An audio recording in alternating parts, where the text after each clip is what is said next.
Sveiki, pasižiūrėkime, kaip mes galime pasikeisti kalbą, būdami Canva programėlėje mobiliajame telefone. Tai jeigu mes atsidarysime mobilaus telefono aplikaciją ir nueisime į viršų, pasirinksime Settings ir jo account, tai čia mes matysime, kad mes neturime galimybės pasikeisti kalbą. Tai kaip mums pasikeisti kalbą? Tai mobiliajame telefone, kai mes norime pasikeisti kalbą, mums reikia pasikeisti mobilaus telefono kalbą. Tai mes turime eiti į Settings ir čia mes susiraskime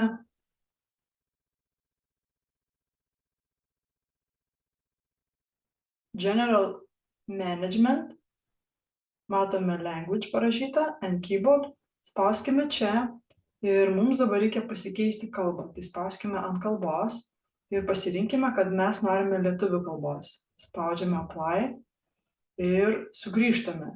Sugrįžkime į savo Canva programėlę. Tai aš uždarau settingus.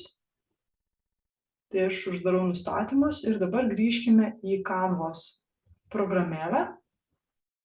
Ir štai matome, kad pas mus jau Canvos programėlė mobiliajame telefone yra lietuvių kalba. Ir jeigu vėl norėsime sugrįžti į anglų kalbą, tai turėsime atlikti tuos pačius žingsnius. Einame į nustatymai, pasirenkame bendrasis valdymas, kalba ir klaviatūra, renkamės kalbą ir pasirenkame anglų kalbą. Spaudžiame taikyti, uždarome nustatymus ir grįžtame į Canva programėlę. Ir jau matysime, kad vėl visas meniu pasikeitė į anglų kalbą.